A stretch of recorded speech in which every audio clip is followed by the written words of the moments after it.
Nii, jätkame lennult. Parem kasvatus, lapse iseloomu kujundamine.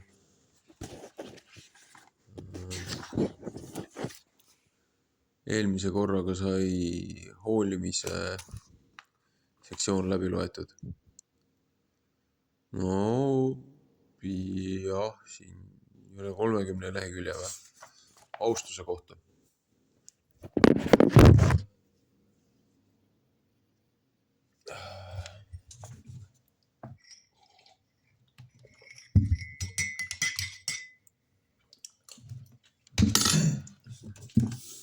Vaatame, kui osav ma täna olen.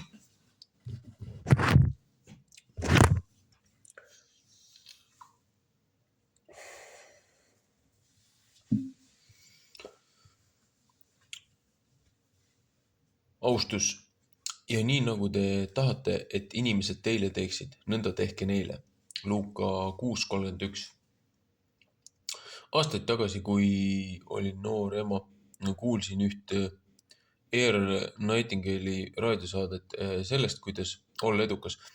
Ta sõnad avaldasid mulle suurt mõju ja on olnud mulle juhiseks läbi kõigi aastate nii töös kui eraelus. Ta ütles, et kui tahad saavutada edu, pead kohtlema kõiki, kellega oled kontaktis, nii nagu nad oleksid kõige tähtsamad inimesed maa peal. Need olid tähtsad sõnad lihtsa sõnumiga. Kõik on olulised. Ma mõtlen sellele sõnumile, kui olen avalikus kohas. Seisan poekassa järjekorras, sõidan kiirdel, osalen firma koosolekul või hoolitsen oma pere eest. Kõik on olulised. Meie austus peegeldab seda, mida me mõtleme teistest inimestest või maailmast, kus me oleme. Meie mõtted teistest on need, mis suunavad meie tundeid ja meie tunded määravad viisi, kuidas me neid kohtleme. Ükskõik, kas tuleb näidata austust autoriteedi vastu või tunda üksteise pärast muret või imetleda neid, kelle elu on eeskujuks. Tee aupakliku käitumiseni algab varases lapsepõlves. Austuse aspektid. Näita üles aupaklikkust või väljendada muret, austada, imetleda. Kõige tavalisem austuse väljendusviis on see, kui osatakse aupaklikkust kui osutatakse aupaklikkust või väljendatakse muret kellegi suhtes. See on viis, kuidas me üksteist kohtleme.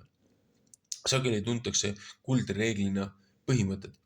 Kohelge teisi samal viisil, kui tahate, et nemad teid kohtleksid. Vastastikuse austuse reeglil on kirja pandud paljudes maailma religioossetes kirjutistes, samuti antiikfilosoofide kirjutistes.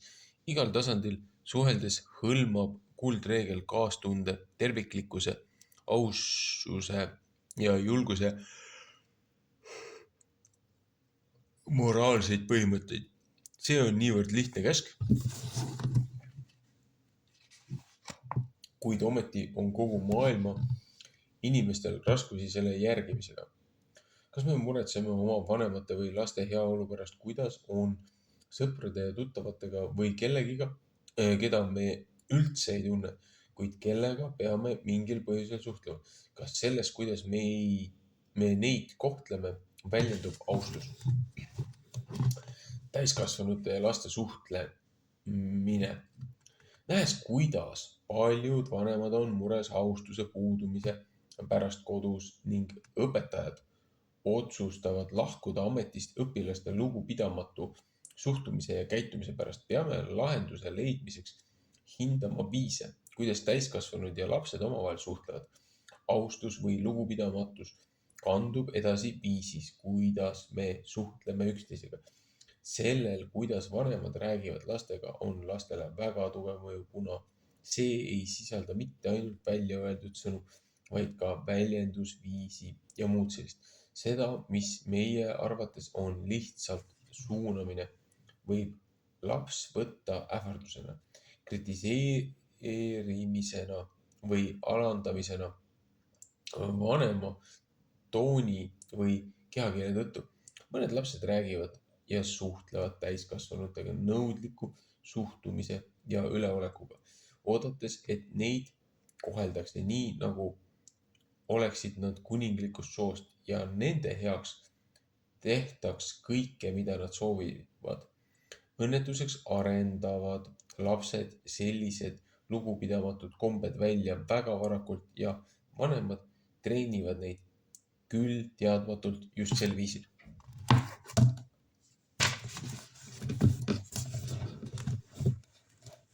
Viisid, kuidas täiskasvanud kohtlevad lapsi. Mõned täiskasvanud kohtlevad lapsi viisil, nagu neile ei tuleks iialgi pähe käituda teiste täiskasvanutega. Võtame vaatluse alla 4 kategooriat. Esiteks täiskasvanuid, kes pööravad väikesele lapsele väga vähe tähelepanu või ei tee seda üldse. Justkui neid polekski kohal või poleks nad olulised. Ma olen nimetanud nende käitumisviisi hülgamiseks. Teine grupp täiskasvanuid tolereerib lapsi sinnamaani, kuni see neile mugav. Nad hoolitsevad selle eest, et lapsed oleksid söönud ja kooliminekuks riides, kuid nad ei suhtle nendega tähenduslikul viisil, mis saadaks lastele sõnumi, et nad on tähtsad ja armastatud. Need on hooletusse jäetud lapsed. Ja kolmandaks, mõned täiskasvanud suhtlevad noorematel lastega ainult karmilt, ebaõiglaselt või kriitiliselt. Need on nagu väärkoheldud lapsed. Kodudes ja koolides on suurel hulgal väärkoheldud ja haavatud lapsi, kes ei tea, kuidas osutada austust, kuna nad ei ole kunagi kogenud austust oma kodus. 4. grupp on need täiskasvanud, kes kohtlevad lapsi austuse ja väärikusega. Nad distsiplineerivad oma lapsi järjepidevalt ja armastusega ning õpetavad neid julgustades ja kannatlikult. Sellised lapsed on perekonna suhtes või klassis kõige austuse ja õigluse eeskujuks. Olen nimetanud niisugust laste kohtlemist lugupidavaks. Kui lastele osutatakse lahkust, leebust ja lugupidamist, vastavad nad samaga, sest see on see, mida nad eeskujuna näevad. Järgmise tabeli vasakus tulbas on loetelud lugupidavad meetodid, kuidas täiskasvanud peaksid lapsi kohtlema. Parempoolses tulbas on aga toodud lugupidamatud meetodid, kuidas täiskasvanud ei peaks lapsi kohtlema. See on vanematele eeskujuks, kuidas oma kodu kujundada. Lugupidav suhtlemine. Meie rääkimisviisi kujundavad sõnad, hääletoon, kehakeel ja näoilmed. Huvitav on märkida, et sõnad edastavad vaid 7% suhtlusest, 43% antakse edasi hääletooni kaudu ja 50% on seotud meie kehaasendi või näoilmega. Olen tundnud vanemaid, kes ütlevad, mul tarvitseb vaid vaadata oma poja poole ja ta juba teab, parem on kohe teha seda, mida ma palusin. Peame pöörama tähelepanu sellele, kuidas me oma lastega räägime, nii et õige sõnum antakse edasi ilma, et see kaotaks hetke emotsioon,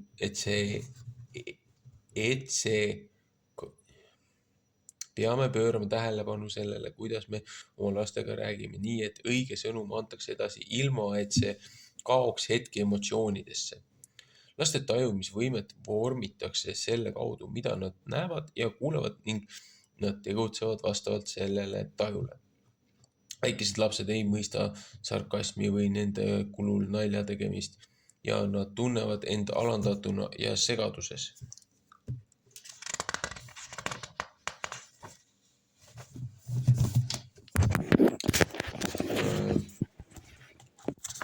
Siin on siis tabel, et pange pausile, vaadake.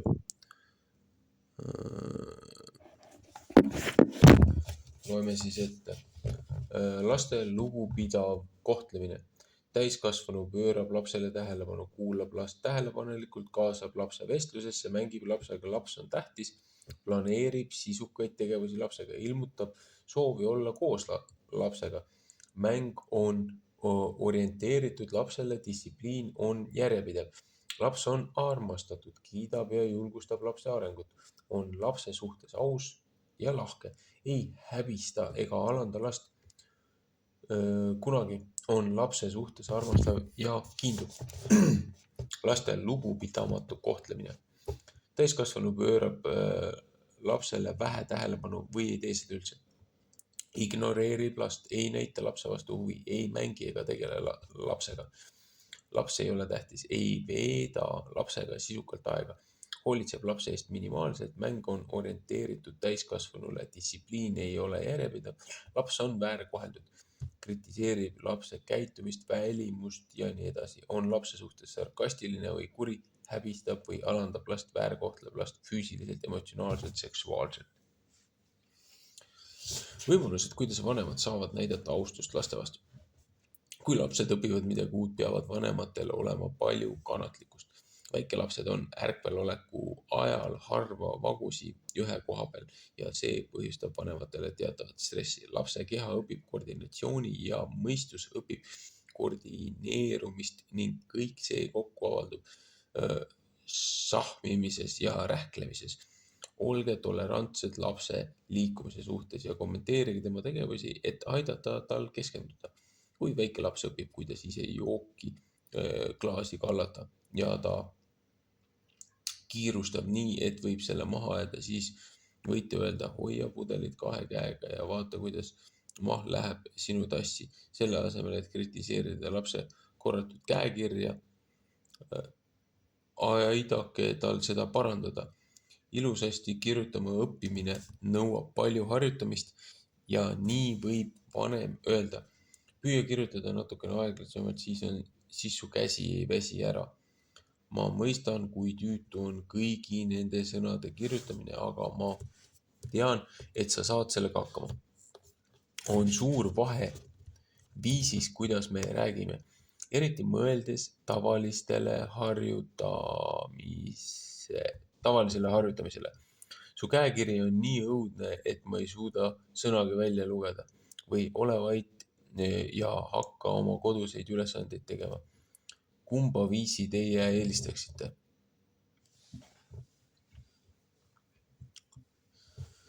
Kui väikesed lapsed saavad haiget või ehmuvad, näidake lugupidamist nende tunnete vastu, kasutades rahulikku hääletooni, andes neile infot selle kohta, mida te teete nende eest hoolitsemiseks.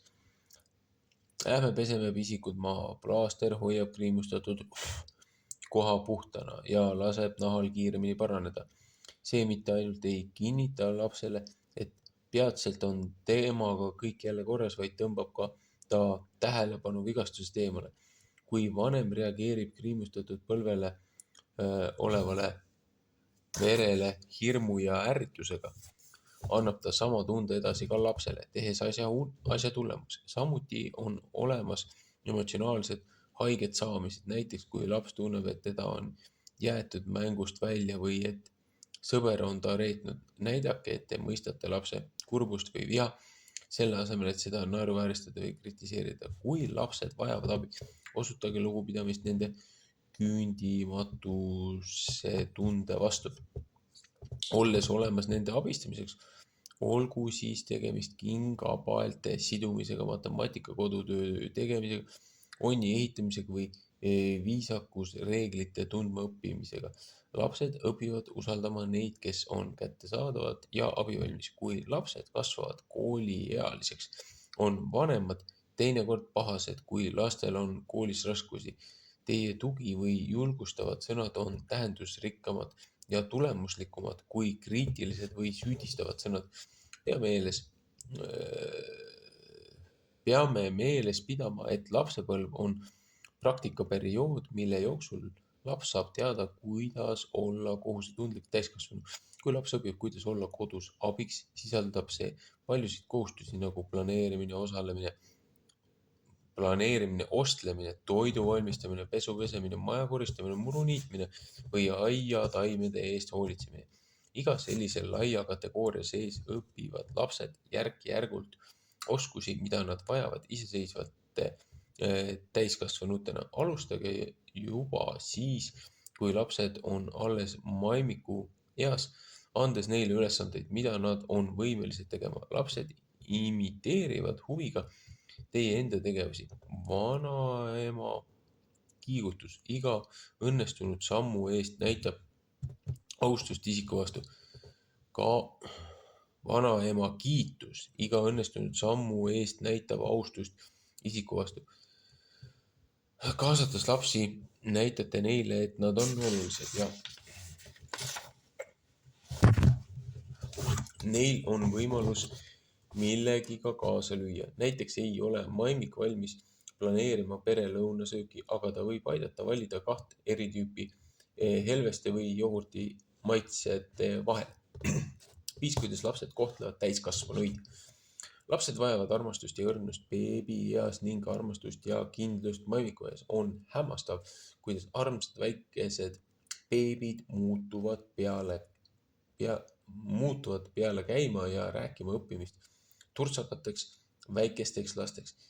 2. ja 3. eluaasta vahel proovivad lapsed kõikvõimalikke käitumisviise, kuna nad eksperimenteerivad paljude uute vabadustega ning on väga oluline, et vanemad õpetaksid oma maimikuid järgima reegleid. Mõelge mõnele viisile, kuidas lapsed näitavad välja lugupidamatust täiskasvanute suhtes. Nad segavad teiste jutule vahele, nad vaidlevad täiskasvanute vastu, nad teevad nägusid või jäljendavad täiskasvanuid. Nad ei järgi juhiseid, nad ei käitu heade kommete kohaselt, nad näitavad välja oma negatiivseid emotsioone, karjumine, löömine, päksmine, vastuvõitlemine. Laste võimalused näidata lugupidamist täiskasvanute vastu. Kui laps katkestab teid, andke talle juhised lugupidavaks käitumiseks. Öelge näiteks oma lapsele, kui tal on vaja teiega rääkida ja te räägite samal ajal kellegi teisega, siis ta peaks seisma teie kõrvale ja ootama, kuni te olete lõpetanud. Võite panna käed õlale, andes talle mõista, et tema rääkimise kord tuleb. On oluline, et te märkate oma last kohe peale seda, kui ta teie juurde tuleb, et ta ei loobuks ega katkestaks. Praktiseerige seda käitumist kodus ja tunnustage teda ootamise eest. Aitäh, et olid kannatlik. Nüüd on sinu kord rääkida.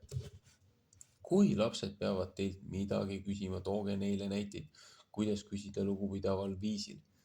Mõnel lapsel kujuneb harjumus nõuda, mida ta vajab ja vanematel kujuneb välja harjumus seda lubada või vastata nõudmistele sama lugupidamatu vastusega. Laps ütleb, anna mulle midagi süüa. Lugupidamatust ei saa tolereerida. Kui laps räägib nõudva tooniga, tuleb tema nõue automaatselt täitmata jätta. Vanemad võivad paluda last rahulikul häälel korrata oma palvet, aga seekord teha seda viisakalt. Kuidas sa saad küsida midagi viisakalt? Te võite lapsele õige väljendi ette öelda. Kas ma saaksin palun midagi süüa? Mõne aja pärast muutuvad need sõnad tuttavaks ja laps õpib lugupidaval viisil küsima. Lapsed hakkavad sageli vinguma või lunima, kui nad ei saa seda, mida nad tahavad. Vingumine ja lunimine on ebaviisakad käitumisvormid, mis juhul, kui neid ei korrigeerita, kujunevad laste tavapäraseks küsimisviisiks. Seda laadi manipuleerimine paneb vanemate kannatuse proovile, seega on oluline selliste käitumistega tegeleda, olles kindel, et oma ootuses lugupidava sooviavalduse suhtes. Kui sellist vastust korratakse ja seda mingi aja jooksul järgitakse, õpivad lapsed kontrollima oma tegevusi ja järgima vanemate soove. Kui lapsed saavad kingitusi, õpetage neid väljendama tänulikkust ja hindama asju, mida nad saavad, nii materiaalseid kui mittemateriaalseid. Mulle avaldab sügavat muljet, kui ema suunab oma lapsi väljendama kingituse või komplimendi saamisel tänu, kuna see on väga lihtne viis. Kuidas arendada tänulikkuse harjumist? Kui lapsed kasvavad ja kogevad raskusi või keerulisi aegu või kui nad näevad teisi, kes elavad väga vähesega, siis nad õpivad vaatama oma elule teisest perspektiivist. Nad mõistavad kodu, hea toidu ja perekonna olemasolu õnnistust, kuna nad oleksid võinud olla need, kellel ei ole elukohta, piisavalt süüa või üldse mitte mänguasju. Külluse korral on mõnel lapsel tendents muutuda isekaks, eriti kui talle on antud liiga palju. Mõne lapse toad on täidetud mänguasjade, riiete ja meelelahutusega ja nad ei ole ikka rahul. Lapsed õpivad rahul olemist vanemate eeskujust ja nende viisist olla tänulik kõigi asjade eest, sõltumata rahalisest väärtusest. On hea näidata lastele tingimusi, milles elavad teised inimesed, et panna neid kellegi teise kohale nii majanduslikult kui ka sotsiaalselt. Perekonnad, kes vabatahtlikena aitavad parandada teiste inimeste elukvaliteeti.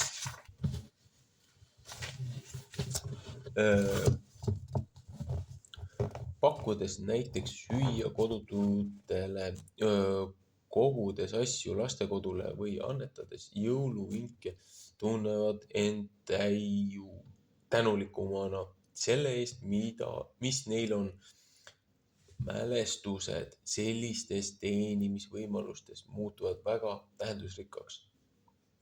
Kui nad saavad täiskasvanuks ja mõistavad, et andmise õnnistus on suurem kui saamine. Ülbus on südame hoiak, milles lapsed või täiskasvanud ootavad hüvesid, ilma et nad kunagi midagi vastu annaks. Peame kaaluma kõiki võimalusi, mis meil on lastele austuse õpetamiseks, teades, et meie jõupingutused laste varases eas tasuvad end nooruki ja täiskasvanu eas ära. Kuulekus ja austus autoriteedi ees. Mõned lapsed kontrollivad kogu peret. Oma kiusliku või manipuleeriva käitumisega kontrollivad nad, kuidas pere veedab oma aega, mida nad söövad, milliseid mänge mängivad, millal lähevad magama. Nad kontrollivad isegi vestlusi, katkestades teiste kõnelusi ja nõudes tähelepanu. Need on õnnetud ja isekad lapsed, kel puudub austus autoriteedi ees.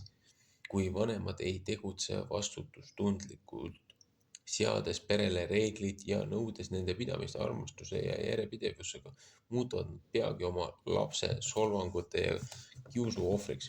Kui seda fakti esitletakse vanematele, kellel on probleeme lapse lugupidamatu käitumisega, küsin ma neilt, mis te arvate, kuidas käitub teie laps 12 või 16-aastaselt, kui ta niimoodi jätkab?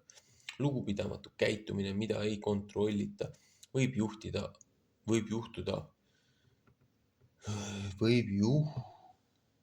juhita ainult kasvav. Lugupidamatu käitumine, mida ei kontrollita või juhita, ainult kasvab nii, et ohustatud on lapse oskus teistega toime tulla, nii kuuletuda reeglitele ja seadustele, ja see võib omakorda viia võimetusele kuuletuda palju tõsisemates elusündmustes. Vanemad peaksid endalt küsima, kes siin majas valitseb.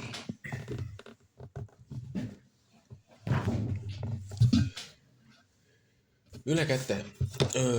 Õnnetuseks ei otsi paljud vanemad abi enne, kui laps on kontrolli alt väljas. Nad tunnevad end lööduna, frustreerituna, sageli isegi vihastena lapse ja iseenda peale ega tea, kuhu abi saamiseks pöörduda. Millal lugupidamatu käitumine algab? Väga vara. Vanemad unustavad, et väikelaste nõnda öelda armsad pahateod saavad justkui tunnustatud, kui nende üle naerdakse. Samas ei ole needsamad tegevused enam üldse naljakad, kui laps muutub nõudlikumaks ja enesekesksuseks. Millised on lugupidamatu käitumise iseloomulikud jooned? Umbes 3 aasta vanune ülekäte läinud laps karjub, nutab, lööb ja loobib asju eesmärgiga saada seda, mida ema tahab. Tema tegevus on füüsiline. Ülekäte läinud 6-aastane võib jätkata füüsiliste pursetega, aga nüüd süüdistab ta oma tegevuse eest teisi. 9-aastane on trotsi täis, 12-aastane otsib piire ning 15-aastaseks saanud noorukil puudub kontroll emotsioonide, tegevuse ja käitumise üle. Vanemad saavad olukorda muuta, kui nad kasutavad lapse esimest 3 eluaastat selleks, et kasvatada laps kuulekaks ning vältida mure ja süütunde aastaid siis, kui ülekäte läinud lapse käitumine muutub juba hullemaks. Valides kuulekuse. Kuulekus autoriteetidele on kriitilise tähtsusega nii meie valitsuse, äride, koolide kui ka perekonna edukaks toimimiseks. Kõigi nende institutsioonide alus seisneb õppimises, kuidas jälgida juhiseid, täita seadusi ja reegleid, teha õigeid valikuid ning mõista sõna kuulmatuse tagajärgi. Lihtsalt öeldes, kuuletumine tähendab teiste tahte täitmist või sellele allumist. Laste puhul allub kuulekas laps autoriteedi positsioonil oleva isiku kehtestatud reeglitele ja soovidele. Esmajärgus tähendab see kuuletumist vanematele. Ma räägin kuulekusest, mida juhivad Jumala käest meile antud põhimõtted. Mitte pimedast kuulekusest Jumalale, diktaatorile või väärkohtlevale vanemale. On oluline õpetada lapsi mõistma, mis vahe on kuulekusel, armastava vanema ja kellegi vastu, kes võib neile halba teha.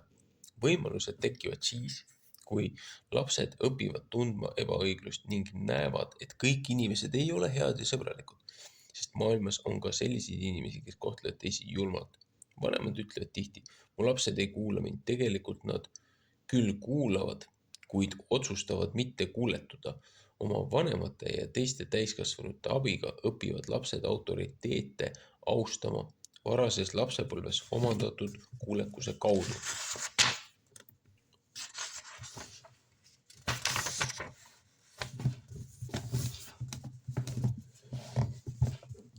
Vanemlikust kontrollist enesekontrollini. Esimese arenguperioodi jooksul juhivad lapse käitumist teised, peamiselt nende vanemad. Väikelapsed ei tea veel, kuidas teha häid valikuid, seega on nende vanemate vastutus õpetada neile asju, mille osaks on kuuletumine neile antud juhtnööridele. Ema palub lapsel mänguasjad kokku korjata ja näitab talle, kuidas seda teha. Ta hoiab poodi minnes lapsel käest kinni, et laps ära ei jookseks. Ema laseb lapsel pargis ringi joosta ja õpetab teda enda juurde tulema, kui ta kutsub. Laps tahab rohkem küpsiseid, aga ema ütleb ei, 2 piisab. Tasapisi muutub laps kuuletumise ja praktika käigus üha vähem ja vähem vanema kontrolli all olema ja üha enam kasvab tema enesekontroll. Ta paneb mänguasjad ära, kui palutakse. Võib jalutuskäikudel käia koos vanematega eemale jooksmata ja teab, et pole mõtet rohkem küpsiseid lunida. Kõlab hästi, kas pole? Vaatame veel, kuidas lapsed õpivad enesekontrolli ja kuulekust. Juhiste järgimine. Esimene samm teel kuulekuse poole. Lapsed ei õpi ühtäkki kuuletuma, kui nad saavad 6-aastaseks ja lähevad kooli. Enne sellist kuulekusküpsust on aastatepikkune ettevalmistus, mille ajal lapse ja tema pere vaheline loomulik suhtlus kasvab usaldusest ja soovi järgida juhiseid. Umbes 2. eluaasta lõpuni võtab laps oma vanema soovid rõõmuga vastu, sest laps soovib neile head meelt valmistada ja olla nendega ühenduses. Lapse jaoks on käsule kuuletumine mäng, mida ta naudib vanematega koos mängides. Nii et vanemad peaksid valima sellised juhtnöörid, et laps sooviks neid täita. Too mulle raamat, et saaksin sulle lugeda.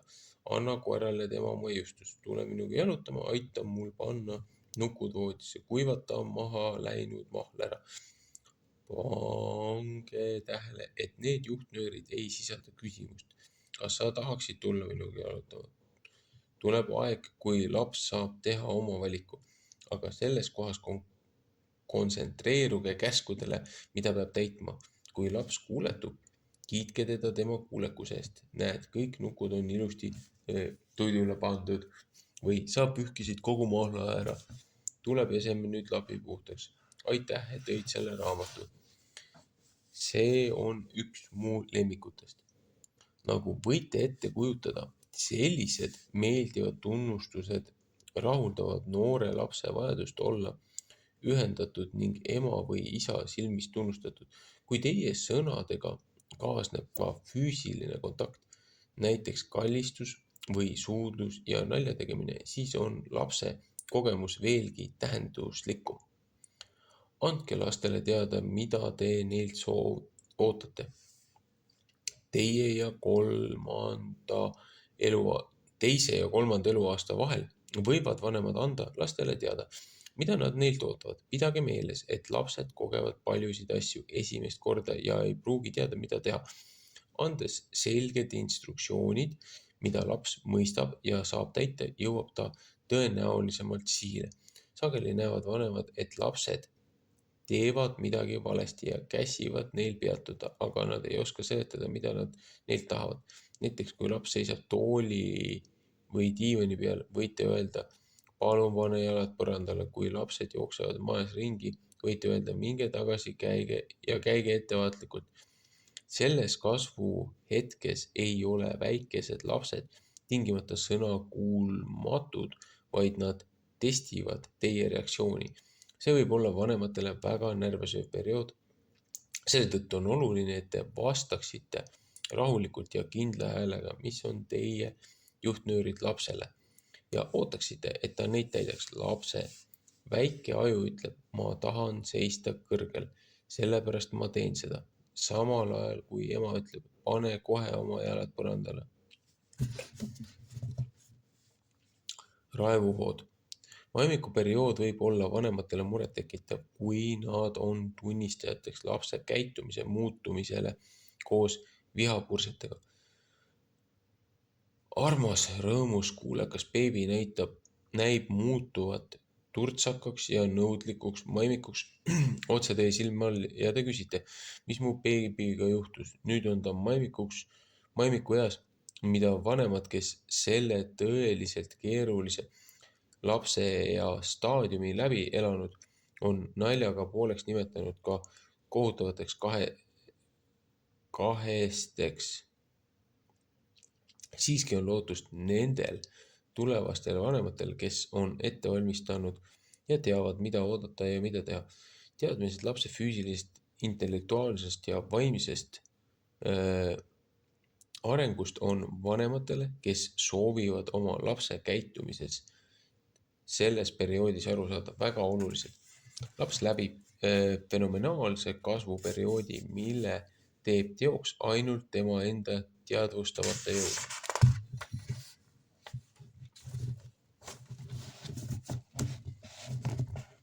Maimik ei ole teadlik sellest, et ta omandab mingeid oskusi või et ta teeb midagi tahtlikult.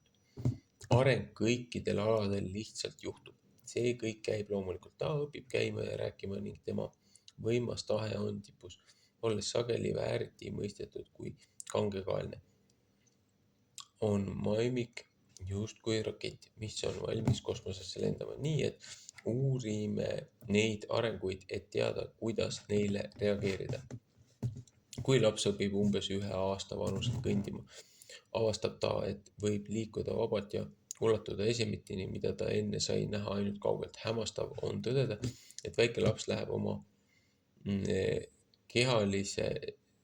kehalistes harjutustes peamiselt edasi otse, kui otsiks tema sisemine mina midagi.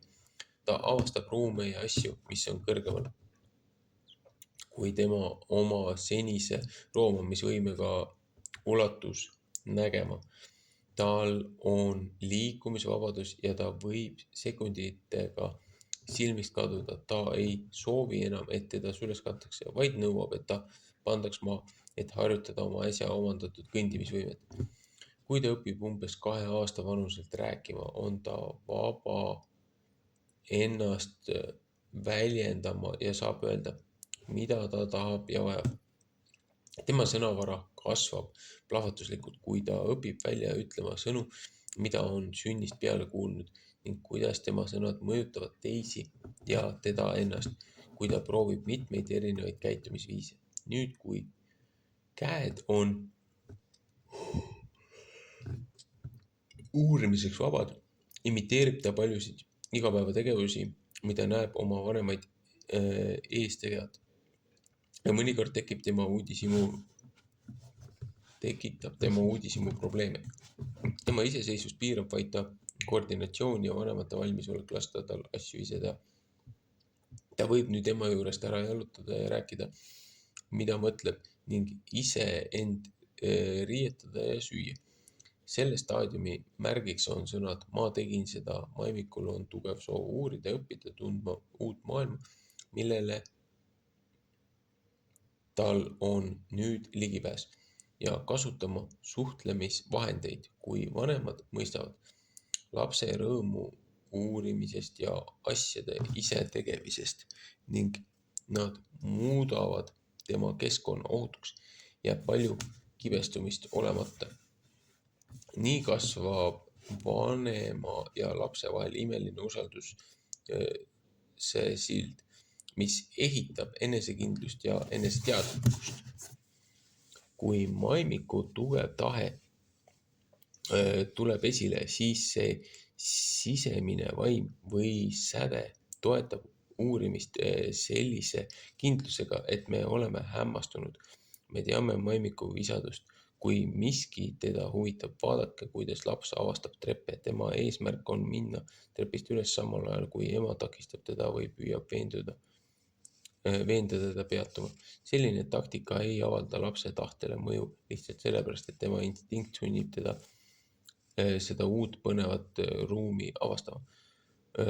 Maria Montessori kirjutab lapse jõulisusest ajal, mida ta nimetab õppimise tundlikuks perioodiks. Lapse sisemus on eluline impulss, mis suunab teda tegema hämmastavaid tegusid. Nende impulsside järgimata jätmine tähendab, et nad muutuvad abituks ja saamatuks. Täiskasvanutel ei ole otsest mõju nendele erinevatele seisunditele, aga kui lapsel ei ole võimalik tegutseda vastavalt oma tundliku perioodi suunistele, siis kaotatakse loomuliku vallutuse võimalus ja see kaob lõplikult. Raivovood, mida tavaliselt identifitseeritakse koos sellise käitumisega, on tegelikult lapse protestid selle vastu, et teda katkestatakse ega lasta temal tööd lõpule viia. Maimik on liigutuste, keele ja teadmiste omandamise tundlikus perioodis, mis tähendab, et tal on nende konkreetsete oskuste optimaalse omandamise perioodis. Ajumusklid, taju ja lapse tahtejõud panevad selle lihtsalt juhtuma. Maimiku katkestamine sel ajal ei ole hea idee. Mida te peaksite siis tegema? Ole alati teadlik oma lapse huvist asjade vastu. Kui nad mängivad, olge teadlik sellest, mis on ümbritsevas keskkonnas. Kas see on ohutu ja te saate anda lapsele aega mängida? Kui see on nii, siis lihtsalt jälgige last. Kui ei, siis juhtige ta tähelepanu mujale, näidates talle midagi, mida ta saab uurida. Kui olete trepide lähedal, siis teadke, et need on maimikutele ligitõmbavad ja laske talle harjutada üles ja alla ronimist koos abiga. See on lapse jaoks olulisem kui vaid eesmärk jõuda kohale. Kui laps on seotud mingi tegevusega, millele ta on tähelepanu pühendanud, on kõige parem lasta tal lõpetada ning siis anda juhised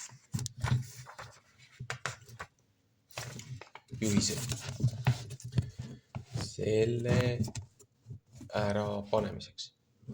Olen näinud paljusid õnnetuid lapsi, kes on pidanud lõpetama väga huvitava ja keeruka tegevuse hetkega, kuna tema vanem on valmis lahkuma. Kas teile meeldiks, kui teid katkestataks keset mingit tõsist tegevust?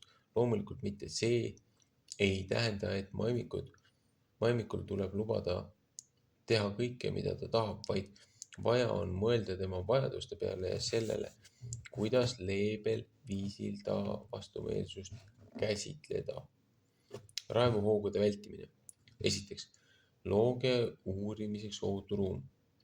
Eemaldage ohtlikud ja õrnad objektid. Elektrijuhe või kristallvaas on huvitavamad kui kastitäis klotse, kuna need on uued ja vajavad uurimist. Teiseks, toetage lapse uusi huvisid. Väike laps võib vajada abi künkast või trepist üles ronimiseks, nii et andke talle tugikäsi või seiske tema lähedal, aidake tal kasutada uusi sõnu, korrates neid õigesti ja asjakohaselt. Lapsed kordavad ebaviisakaid sõnu ja kehva kõnepruuki ilma tähendusi teadmata. Selle asemel, et inetud keelt ignoreerida, peaksid vanemad andma lapsele õige sõna ja fraasi, väljendada seda, mida laps tõenäoliselt tahtis öelda. Kolmas, plaanige aeg. Ostlemine on tavaliselt laste käitumise juhtimisel suur katsumus, kuna lapsed soovivad osta midagi, mis püüab nende tähelepanu. Öelge neile, et ostate ainult toitu, ainult sünnipäevakingi mängukaaslasele või ainult uued kingad. Seejärel planeerige ostlemisaega oma lapsele nii, nagu te sooviksite ise sisseoste teha. Kui lapsed muutuvad nõudlikuks või kurjaks, tuletage neile meelde, miks te kauplusesse tulite. Lastel on väga keeruline näha kõiki ahvatlevaid mänguasju ja mängusid teel juurviljade või kingade juurde, nii et planeerige oma teekond võimaluse korral neid riiuleid vältides. Samuti aitab lastele poes olemise ajaks mingi tegevuse leidmine. Mingi mänguline tegevus võib näiteks öelda, aita mul õunad üles leida. Kus need on? Tähelepanu kõrvaljuhtimine toimib hästi ja õpetab lastele, et nad võivad nautida ostlemist või muid tegevusi, ilma et nad tingimata endale midagi saaksid. Neljas, ignoreerige raevu. Kui viha ja tülpivuse pursked on väikelapsel kontrollimatud, nimetatakse seda raevuks. Lapsed protestivad sageli, kui nad ei saa seda, mida nad tahavad, asju, tegevusi või tähelepanu, kuid nad saavad järjekindla vanemliku juhatuse kaudu õppida kontrollima oma emotsioone. Kui jonnipurse toimub kodus, võite jätta lapse üksi tema tuppa või panna ta eemale istuma nii kauaks, kuni ta on jälle saavutanud kontrolli. Selline aja mahavõtmine on distsiplineerimine või õpetamine, et anda lastele aega mõelda oma käitumise üle järele ja saavutada kontroll oma emotsioonide üle. Rääkige, et te mõistate nende tundeid nagu pettumus, viha või muu sellist, seejärel korrake, mida nad ei tohi teha ja mida te ootate, et nad teeksid.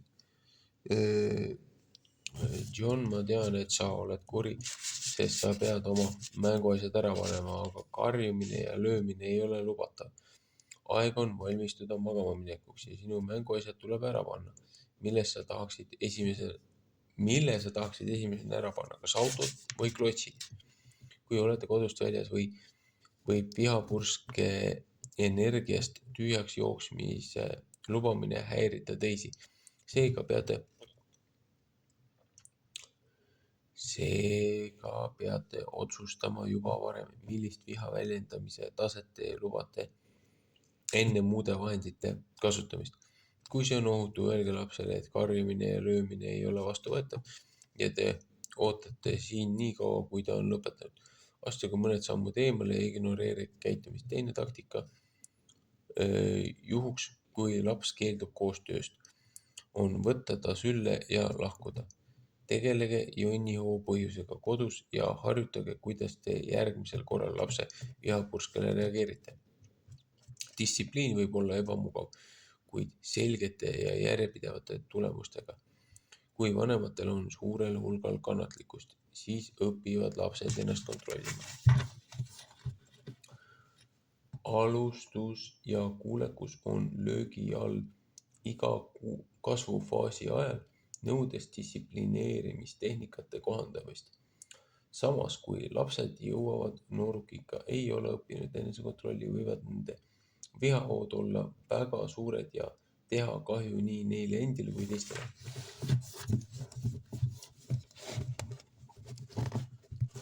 Pannes iseennast teise isiku asemele arenguverstapost. Umbes 5 või 6 aasta vanuselt hakkavad lapsed mõistma, kuidas on olla teise inimese asemel agressiivsuse ja tegevusest kõrvale jätmise mõttes. Jällegi õpetab kerge suunamine lapsi koostööle või kuulekusele. Kuidas sina end tunneksid, kui Sarah ja John ei laseks sinul seda mängu koos nendega mängida? Koostöö on kasulik kõigile ning annab lastele kogemuse sotsiaalsest teadlikkusest. Kui laps kasvab kuulekuse reeglitele ja vanemate juhtnööridele, kasvab ka tema võime ennast kontrollida. Selleks ajaks, kui ta läheb kooli, peab laps teadma, mis on kuulekus. Ta peab teadlikult alluma õpetajale ja teistele autoriteetidele, teades, et koostöö on õige asi, mida teha ja head asjad juhtuvad. Montessori 3 kuulekustasandi rakendamine. Meie teadmised sellest, kuidas lapsed arendavad endas jõudu kuuletuda, viivad tagasi Maria Montessori kirjutisteni ja tema uurimuseni teemal 3 kuulekuse taset. Esimesel aastal õpib laps seda endale teadvustama või tegema tahtlikke jõupingutusi õppimiseks. Okei, nii. Me peame valmistama keskkonna beebi jaoks ette ja andma talle võimaluse imada see tajude kaudu endasse. Lapse esimene katse tahtlikult tegutseda või kuuletuda on esimene tase. Ta hakkab kuuletuma mõnikord, aga mitte alati. Montessori uskus, et enne kui laps saab 3-aastaseks, ei suuda ta kuuletuda, välja arvatud juhtudel, kui saadud käsk kattub ühe tema elulistest tungidest.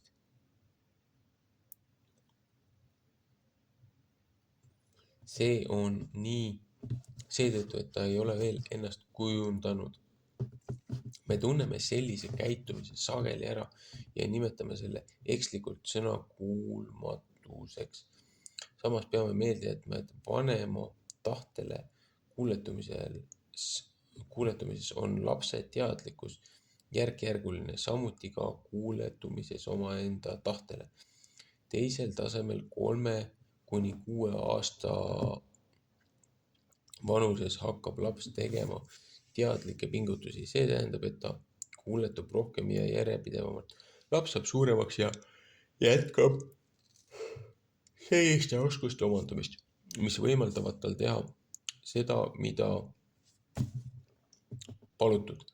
Montessori jaoks on 3. tase fenomen, mida täiskasvanuil on raske hoomata. Jõud kuuletuda on viimane faas tahte arenemises, mis omakorda muudab kuulekuse võimalikuks.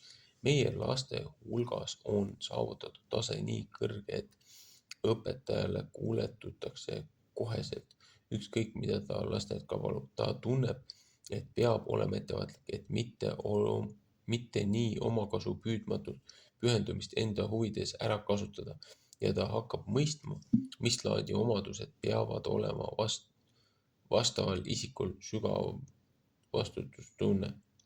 Vau! See on kõigi vanemate ja õpetajate unistus. See paneb neid teravalt teadvustama oma vastutust kuuleka suhtumise loomises, selle asemel, et nõuda lapse kuuletumist oma tahtele. Viisakuse ja heade kommete reeglid. Meie päev on täidetud sündmustega, milles me peame olema kontaktis teiste inimestega. Kui me oleme isoleeritud ilma vajaduseta teiste inimestega suhelda, siis ei ole kommetel tähendust. kui me oleme sotsiaalsed olendid omavaheliste suhetega ja peame õppima parimat viisi harmoonia saavutamiseks, kuidas vanemad õpetavad oma lastel häid kombeid ja sotsiaalseid viisakuse reegleid kõnes. Me teame, et väikesed lapsed kopeerivad kõiki, kelle läheduses nad on. Kui lapsed mängivad koos, on neil tugev soov imiteerida täiskasvanute käitumisi. Seda, kuidas täiskasvanud kõnnivad, nende näoilmed ja žestid, nende hääletoon ja ka sõnu, mida nad kasutavad. Lapsed jäljendavad inimese käitumise vähimatki detaile, kopeerides nii vanemate häid kui halbu harjumusi. Vanemad on sageli šokeeritud, nähes, kuidas nende maimik noomib koera või teist last täpselt samuti, kui täiskasvanu seda teeb, kasutades samu sõnu, sama hääletooni ja pärisevat sõrme. Viisakusreeglid süües. Iga vanem läbib perioodi, kus ta õpetab last sööma ilma suurt segadust tekitamata. Beebid peavad kõigepealt arendama välja käsi suu juurde koordinatsiooni, enne kui saame oodata mingit puhtust. Esimene jook tassist on vaid paar lusikatäit ja sõrmed on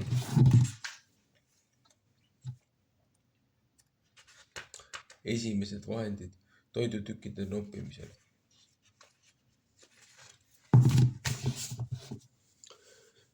Beebile ei pea keegi ütlema, et toit tuleb suhu panna, kuna kõik, mida ta kätte saab, läheb niikuinii sinna. Kui ta peab õppima käest hoidma lusikat, kahvlit ja hiljem ka nuga. Lõpuks on lastel välja kujunenud söömisharjumused, näiteks söögiriistade korralik hoidmine, mida soovides viisakas palumine ja vestlemine teistega. Hiljem on selles peatükis veel soovitatud tegevusi. Viisakusreegleid meie liikumisviisis. Kooliealised lapsed liiguvad palju rohkem kui täiskasvanud ning eelistavad sageli joosta. Me õpetame neile vastuvõetavat viisi, kuidas jalutada läbi maja või klassi ning pöörata tähelepanu mööblile ja teistele inimestele. Minu lemmikdistsiplineerimismeetod lastele, kes jooksevad maja sees, on paluda neil minna tagasi sinna, kus nad alustasid ja tulla uuesti kõndides. Te peate jälgima neid seda ülesannet täites, kuna nad kasutavad mitmesuguseid trikke kiiresti liikumiseks. Kui nad jooksevad osamaad või kõnnivad väga kiiresti, siis peate paluma neil minna uuesti tagasi ja kõndida aeglaselt. Te leiate, et lapsed teevad peale seda paremini koostööd, kuna see on neile ebamugav. Me võime olla viisakad ja hoida teineteisele ust lahti või pakkuda pussisistet mõnele vanemale inimesele. Sellised üldised viisakusreeglid on lihtsalt õpetavad eeskuju ja juhendamise abil, kuid me liigume ühest kohast teise auto ja jalgratta, rula või rullüskudega ning oleme võimelised manööverdama läbi avalike kohtade, ilma et kedagi vigastaksime või põhjustaksime õnnetust. Igapäevane jalutuskäik tänavalt trepist üles ja läbi koridoride kutsub meid olema tähelepanelik teiste kohal viibijate ja nende õiguste suhtes. Viibida samas ruumis sageli pean ülikoolist tõmbuma kõrvale, et mulle ei kõnniks otsa kogu koridori laiuses hõivatud üliõpilaste grupp, kes käitub nii, nagu oleksid nad ainsad, kes koridoris liiguvad. Minu mõte nende käitumisest on kui ebaviisakas. Mõned täiskasvanud kasutavad oma autot jõu näitamise vahendina, kui nad vihastavad teiste autojuhtide peale ja lasevad oma emotsioonidel kontrolli alt väljuda, põhjustades niimoodi avarii või tüli. Lapsed vaatavad, kuidas vanemad sõidavad ja kuidas nad ühest kohast teise liikudes teiste suhtes käituvad, nii et on kasulik arendada endas häid kõndimis- ja autojuhtimisharjumusi, samuti muid harjumusi, mis on sotsiaalses suhtluses teisi arvestavad. Viisakusreeglid töötades. Me veedame töötades palju aega teiste inimestega, mis nõuab koostööd ja austust üksteise vastu. Suuremal osal ettevõtetest on oma reeglid, kuidas nende töötajad peavad üksteist kohtlema. Kui neid reegleid rikutakse või neist ei hoolita, mõjutab see rikkuja töö kvaliteeti ja mõjutab ka teisi töökohal viibijaid. Niisugune käitumine nagu kõneleja või töötaja katkestamine ja jämeda või labase keele kasutamine ja tööülesannete hooletusse jätmine on ebaviisakas. Lugupidavate viisakusreeglite loomine kodus töötades õpetab lastele, kuidas suhelda teistega, kui nad lähevad oma sõbra koju, kui nad teevad koolis rühmatöid või kui nad hiljem asuvad tööle. Viisakusreeglid mobiiltelefonide kasutamisel. Telefonikõned ja sõnumite saatmine on teismeliste ja noorte täiskasvanute hulgas ohtralt aeganõudev tegevus. Tegelikult peaksime ehk kehtestama meie moodsate sidevahendite kasutamise suhtes mingid viisakusreeglid. Kinodes, kontserditel, jumalateenistusel, seminaridel ja muudel avalikel kogunemistel tuleb publikul paluda mobiiltelefonid välja lülitada või vaigistada. Seadus keelab mobiiltelefonide kasutamist sõidu ajal, kuna see on ohtlik jalakäijatele ja teistele autojuhtidele. Inimesed on saanud viga ja hukkunud roolis sõnumite saatmise või lugemise pärast. Kui vanemad annavad esmakordselt oma teismelisele mobiiltelefoni, tuleks neile õpetada mobiili kasutamise etiketi, vastutust. Teiste suhtes tuleb üles näidata samasugust lugupidamist kui televiisori, pere lauatelefoni, jagatud videomängude ja pere ühise arvuti kasutamisel. Kirja pandud reeglid ja kokkulepe nende järgimise kohta teevad vanematele reeglitest kinnipidamise nõudmise lihtsamaks. Kui lapsed ja teismelised õpivad vanemate kehtestatud reegleid järgima, õpivad nad järgima kõiki reegleid, kaasa arvatud neid, mille on kehtestanud riik või omavalitsus.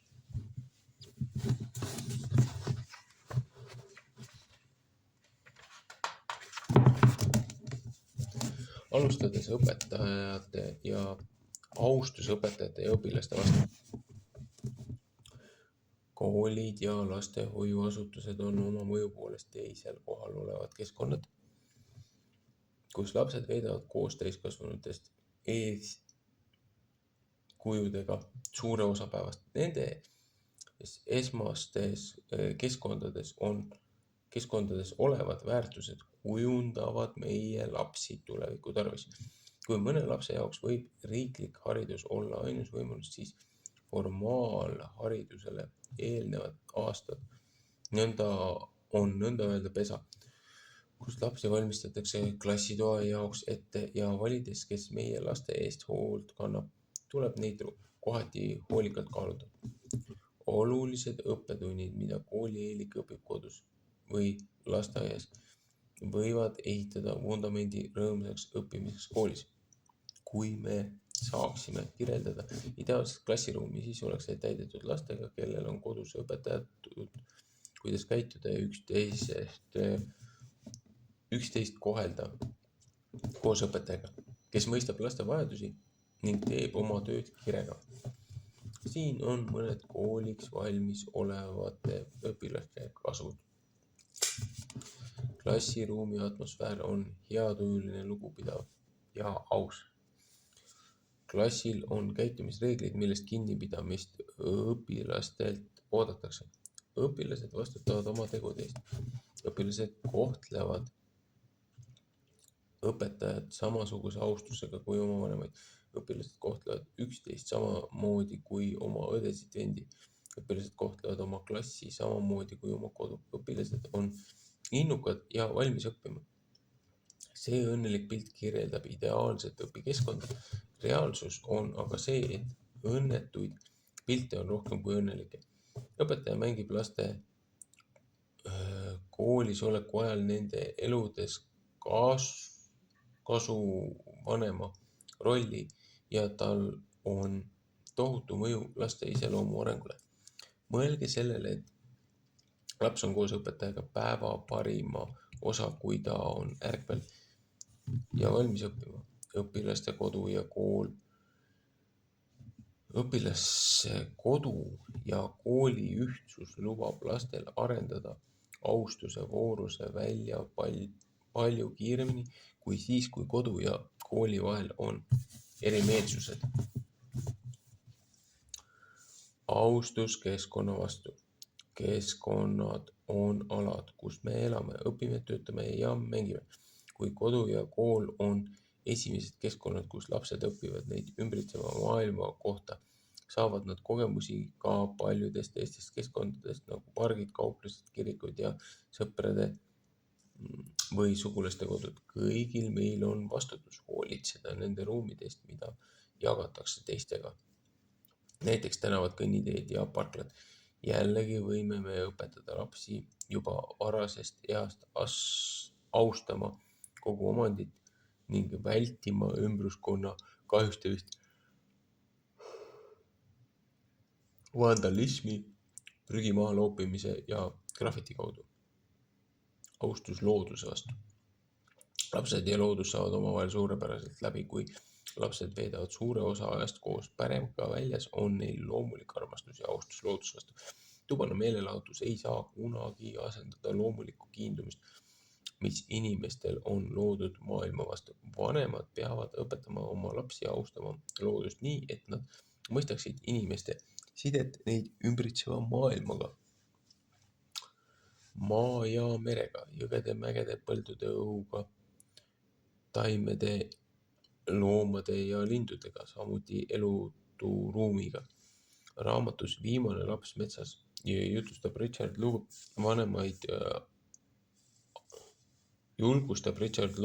vanemaid alustama juba varakult laste looduse tutvustamist.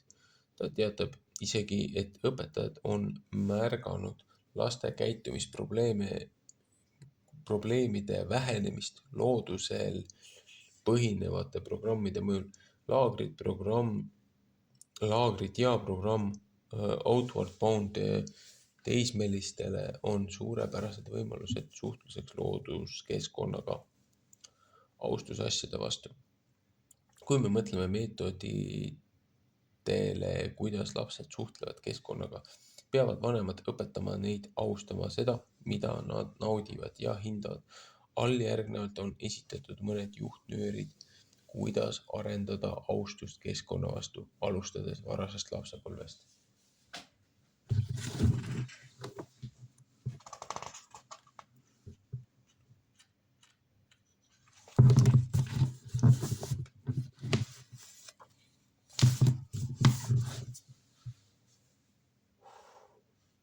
Juhised austuse õpetamiseks asjade vastu.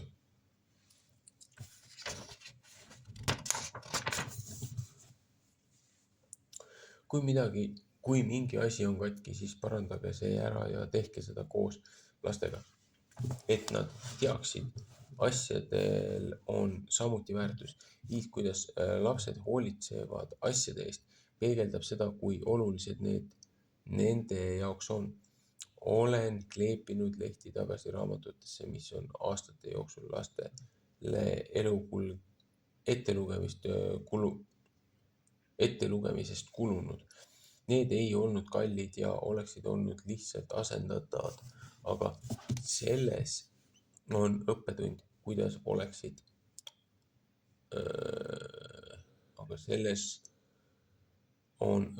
kuidas väärtustada raamatuid. Oleme oma kodus parandanud, üle värvinud ja mõelnud palju asju vaid käpude ja tööriistadega. Kui midagi on kadunud või pandud valesse kohta, näidake lastele, et sellel on väärtus. Otsides kadunud asjad üles, esemed, mida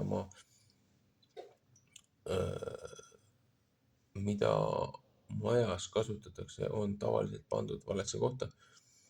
Mobiiltelefon oli pandud raamatut otsides riiulile, sinna ununenud auto või korteri võtmed olid pandud köögi tööpinnale, kui peatusite, et midagi süüa võtta ja seejärel need ununesid. Need olid lihtsalt pandud valesse kohta. Asjad, mida te kodust või töölt lahkudes endaga kaasa võtate, võivad olla maha kukkunud või jäetud kuhugi, kust te teel läbi astusite. Need on ilmselt kadunud. Kui midagi on majas kadunud, siis lapsed armastavad mängida detektiive ja on sageli need, kes kaotatud leiavad, kuna nemad olid ka need, kes selle veitsid. Lapsi võib õpetada hindama oma omandit, õue jäetud jalgrattad või spordivahendid, toas pille-palla olevad mänguasjad või mängud, põrandale visatud riided näitavad, millist väärtust nad oma asjadele annavad. Lapsed töötavad kõige paremini organiseeritud keskkonnas, kus igal asjal on oma koht, nii et kui miski on kohalt ära, on see märgatav. Asjade organiseerimine on ettevalmistus info organiseerimiseks ja selle vajaduse korral kättesaadavaks muutmiseks. Asjade korrastamine muutub harjumuseks, kui vanemad hakkavad juba varakult regulaarselt last julgustama oma asju ära panema ja pöörama tähelepanu sellele, kui miski on katki või kadunud. Kui mänguasjad ja riited on visatud segamini mänguasjakasti või voodi alla, siis valitseb kaos, kui midagi on vaja üles otsida. Sokid on hea näide organiseerimise tähtsusest. Neid võib olla liiga palju, mitte piisavalt või on kõik ilma paariliseta. Samas, kui sokipaarid panna kokku ja oma kohale iga kord peale pesu, on nad olemas ja kasutusvalmis. Ilma kokku sobivate puhaste sokkide otsimise närvi kuluta. Lisaks võib ka sokkide, kingade, särkide, mänguasjade, raamatute ja muu sellise hulk olla piiratud, muudes asjade korras hoidmise palju lihtsamaks. Lisasoovitusi organiseerimise kohta leiab peatükkidest hoolitsus ja vastutus. Nii nagu me näitame asjade tähtsust katkiste või kahjustatud asjade näitel, näitame austust esemete vastu üles ka sellega, et otsime neid selle asemel, et need lihtsalt välja vahetada. Kui miski on määrdunud, saavad vanemad lastele näidata, kuidas seda puhastada. Jällegi näitab see, mida me nendest asjadest mõtleme. Mis asjad saavad mustaks? Sööginõud, riided, põrandad, raamaturiiulid, veranda, auto ja paljud muud asjad, mida pere ka kasutab. Ilma hoolitsuseta võivad objektid muutuda viletsamaks või hoopis kasutatuks.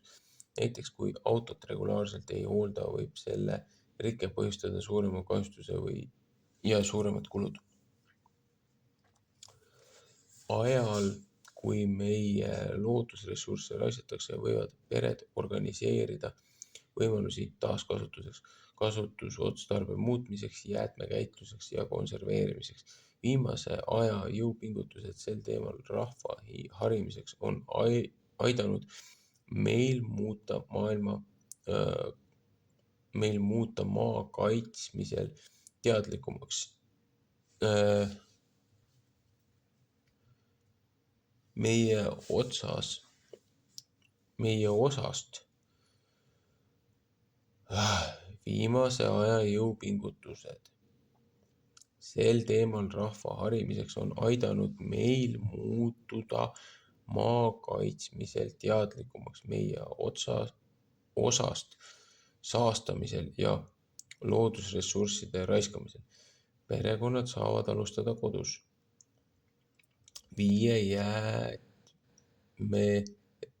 Viies jäätmeringluse plasti, paberi, papi, klaasi, teatud metallide, printeri, kassettide, patareide ja paljusid muid asju, mis varem visati olmeprügisse ja viidi prügimäele. Ökoloogiline haridus võib suuresti mõjutada meie keskkonna kvaliteeti. Vesi on hinnaline paljudes maailma osades, kus sajab väga harva ning joogivee saamiseks inimestel ja loomade jaoks tuleb kaevata kaevusid. Teistes maailma osades on vett nii palju, et seda võetakse kui kingitust ja raisatakse. Võime oma lastele õpetada vee säästmist, kuidas keerata vesi kinni, hambapesu ajaks kasutada vähem vett vannis või duši all, koguda vihmavett toataimede jaoks ja muid vee säästmisnippe. Säästa saab pabertooteid kasutades maha läinud vedelike kuivatamiseks lappe paberrätikute asemel.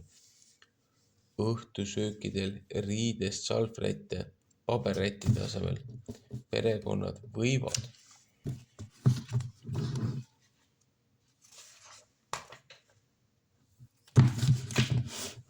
rääkida veel paljudest erinevatest keskkonnasäästmise võimalustest ja panna need praktikasse. Kui lapsed omandavad oskuse olla lugupidavad kohtade suhtes, kus nad varastel eluaastatel elavad ja mängivad, muutub see täiskasvanud saades nende jaoks elustiiliks ja nad tunnevad end õnnelikult hoolitsedes maa eest, mis on nende jaoks loodud. Austus ühiskonna vastu. Peaksime kaaluma, kuidas me näitame austust käitumisreeglite vastu avalikes kohtades, nagu näiteks tänaval, kõnniteel ja ühistranspordis, pargiettevõtetes ja riigiasutustes.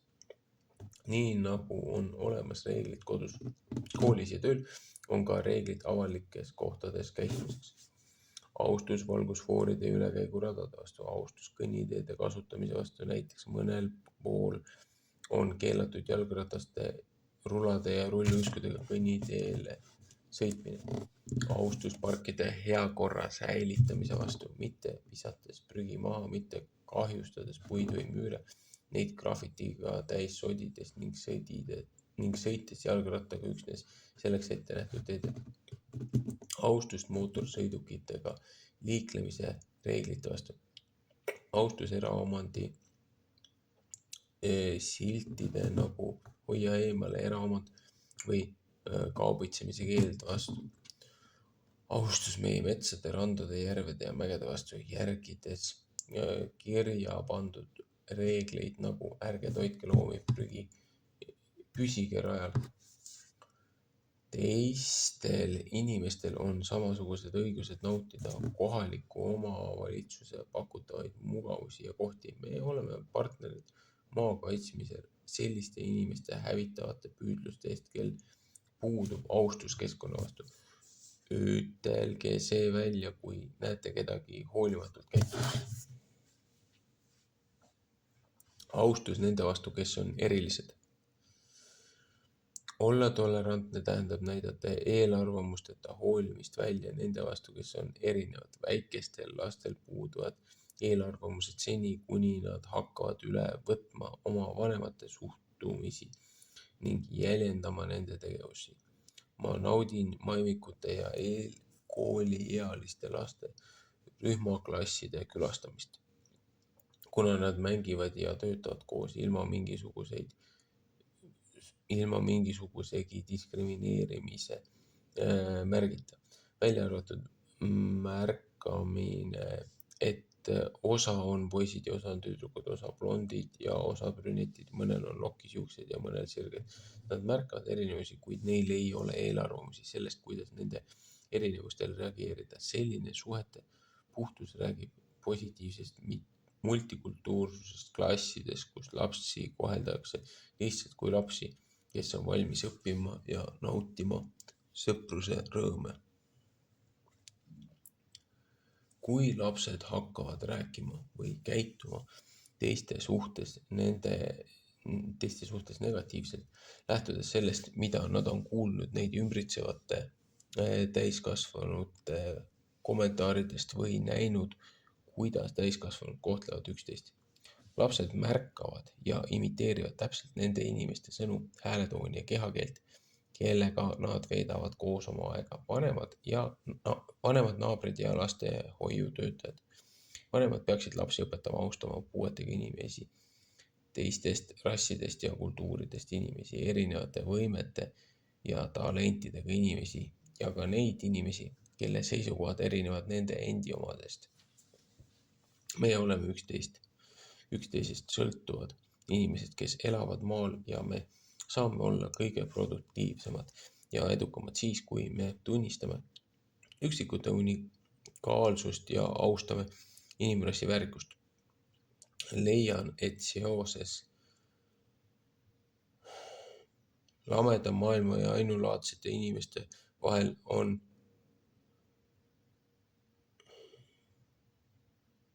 ebaselge. Enda peamine teise inimese asemel on hea meetod olukorra hindamiseks. Enda panemine teise inimese asemele on hea meetod olukorra hindamiseks. Hiljaaegu läks minu venelasest sõber, kes on õpetaja ja erakooli administraator ja kellel on aastatepikkune kogemus klassi ees, esimest korda autojuhikursustele. Ta oli Ameerikas ja kõneles inglise keelt, aga ei olnud tuttav autoasjanduse ja liikumisreeglite terminoloogiaga. Nii et see kursus oli talle tõsine väljakutse. Instruktor tegi oma parima, näidates üles austust mu sõbra vastu.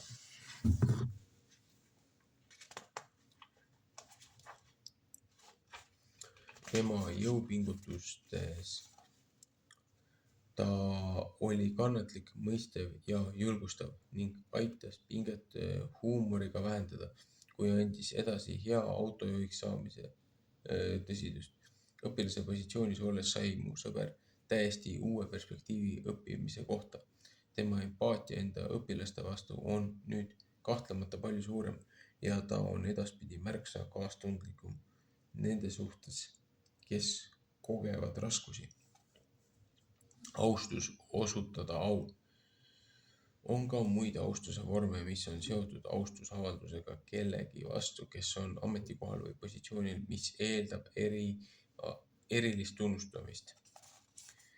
Järgnevad näited demonstreerivad seda, kui tähtis on õpetada lastele juba varakult, et inimesi, ameteid, sümboleid, saavutusi või kohustusi, mis väärivad meie austusavaldusi. Austust nõudev amet. Presidendi amet, tema kõrge ausus, kohtunik, rahvusliku ühtsuse sümbol. Me austame oma rahvuslippu. Saavutus või teenistus. Nobeli rahupreemia antakse igal aastal välja isikule, kes on teinud enim või parimat tööd rahvaste vahelise vendluse edendamiseks, alaliste armeede likvideerimiseks või vähendamiseks ja rahukongresside pidamiseks ja edendamiseks. Alfred Nobel. Nobeli preemiat antakse igal aastal ka saavutuste eest füüsikas, keemias, filosoofias või meditsiinis ja kirjanduses. Vapruse väljendus. Vapramatele sõduritele, mereväelastele, lennuväelastele ja teistele sõjaväelastele antakse medalid. Austus imetluse väljendamiseks.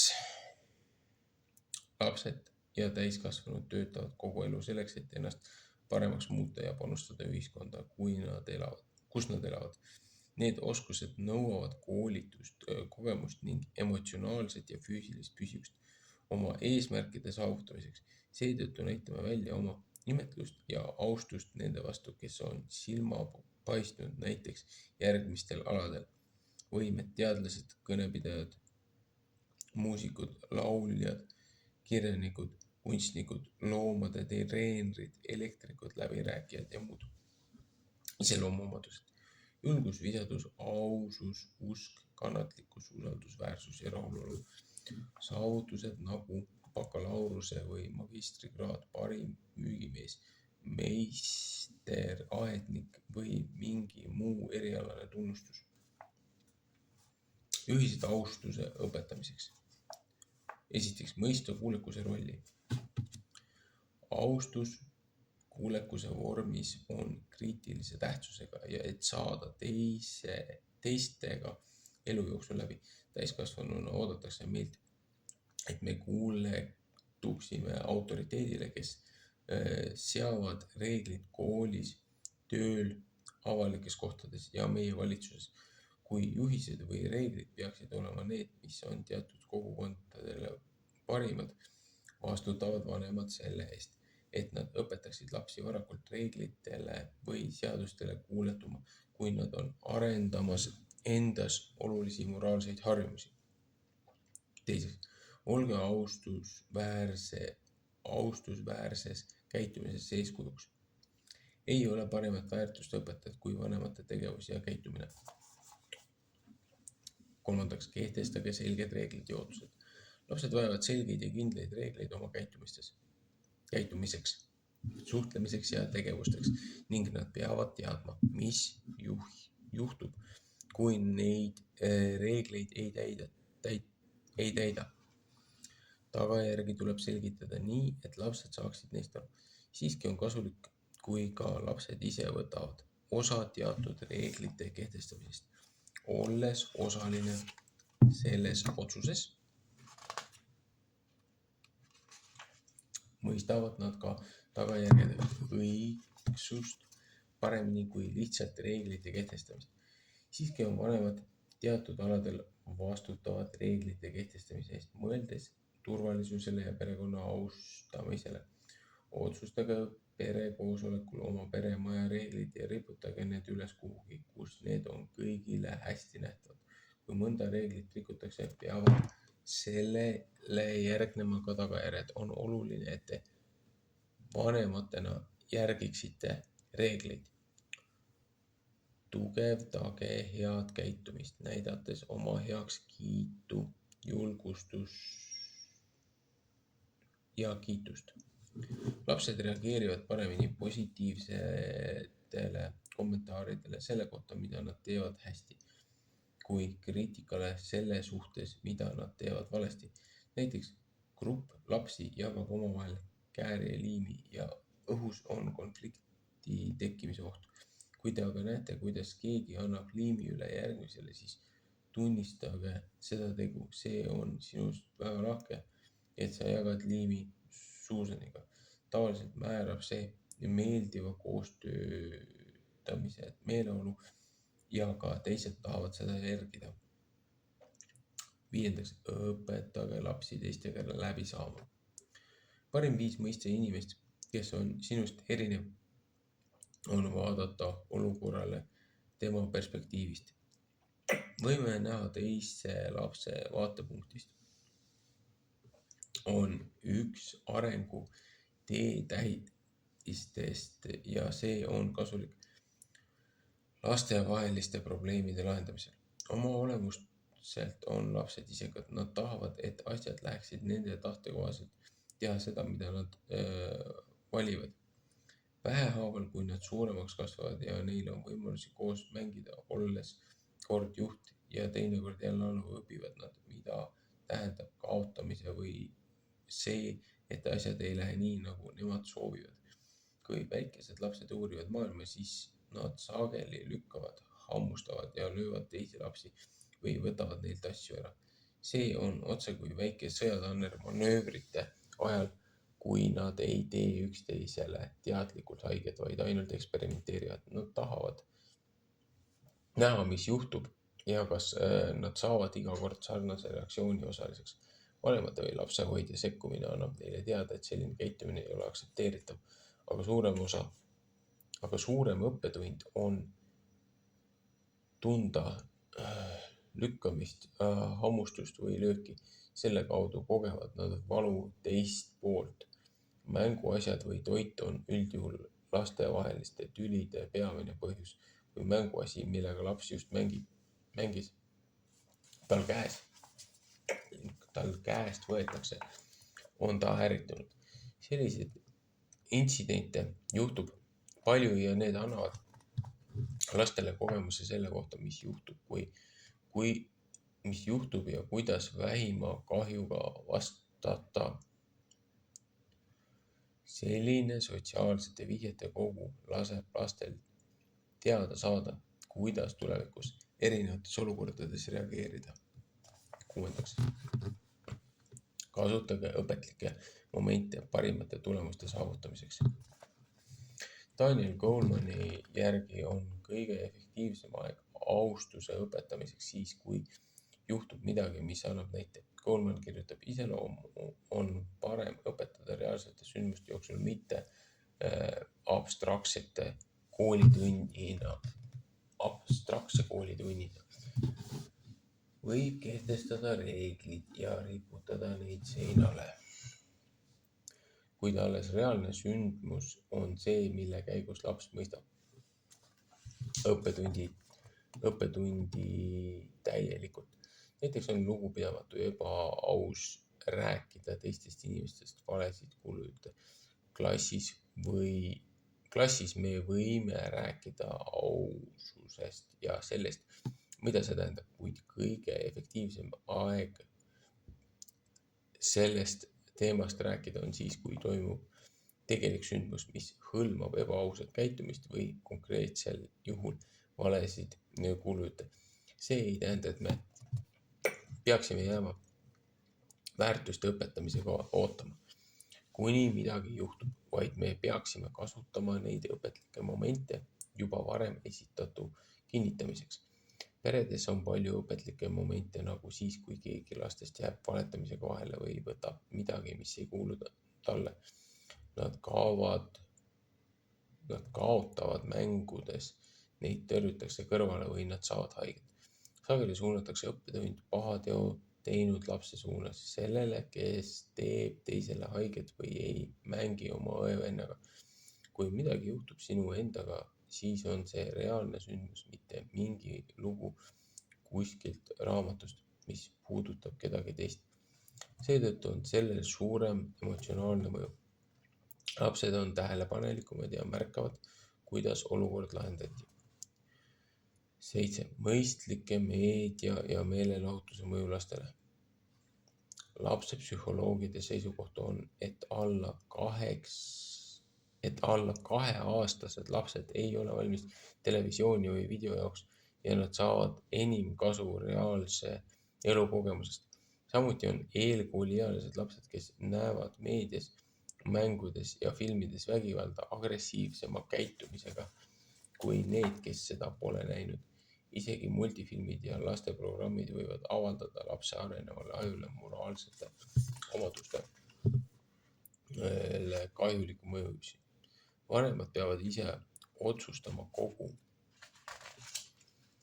meedia ja meelelahutuse sobilikkuse üle ja mitte lootma ametliku klassifikatsiooni peale. Mõnikord muutub see, mida lapsed ei tee meelelahutuse negatiivseks kogemuseks. Mõelge tegevustele, mis stimuleerivad mõistust ja keha rohkem kui lihtsalt passiivne osalus.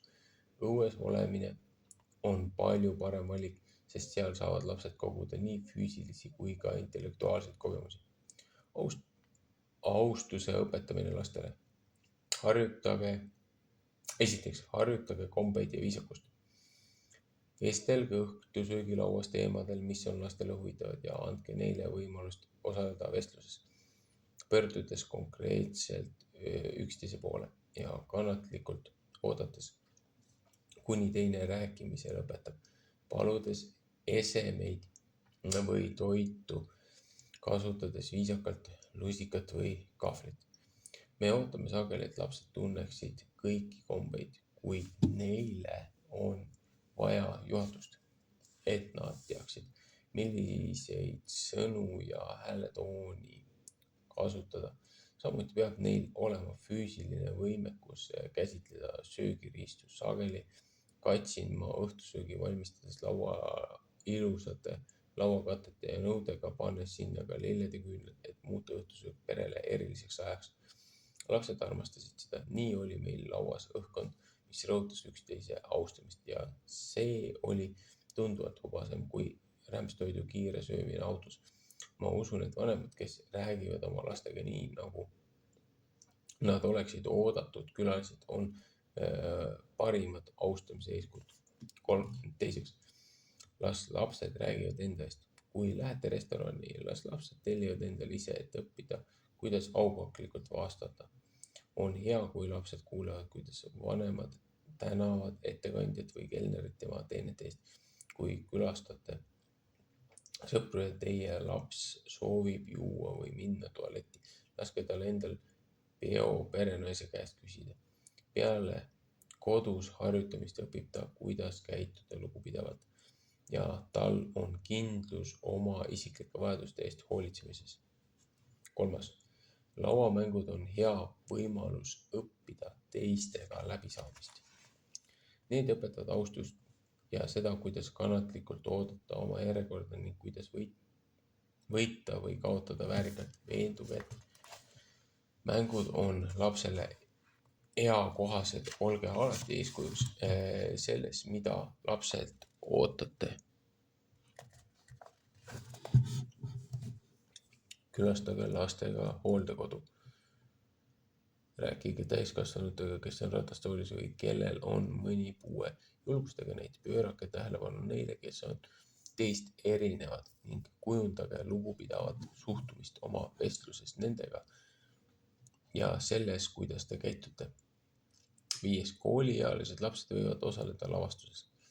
Kirjutage stseene, mis kirjeldavad õpilasi, kes katkestavad teisi või küsivad ebaviisakalt seda, mida nad tahavad. Seejärel vestelge, kuidas see iga juhtumi korral välja paistab.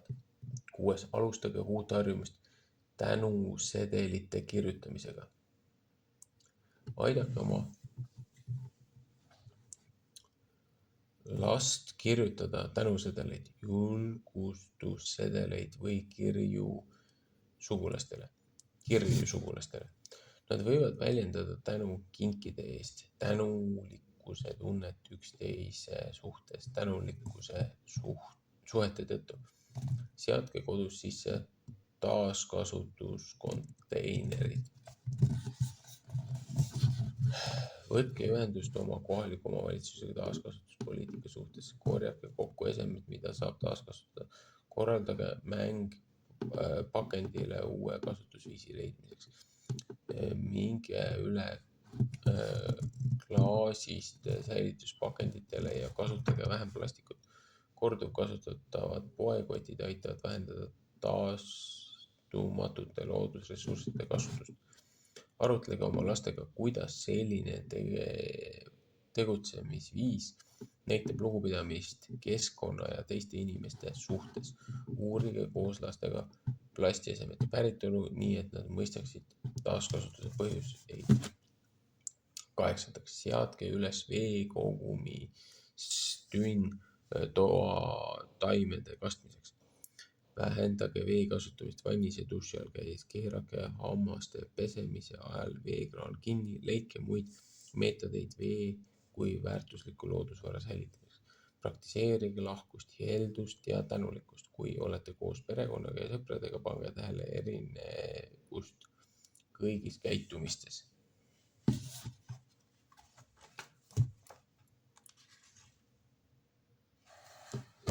Nii. Sellega sai see osa läbi.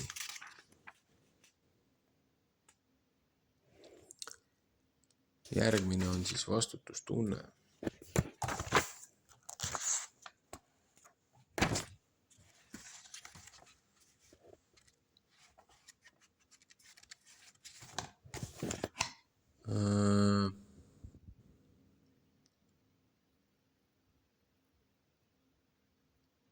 Õnneks see on lühike lugemine.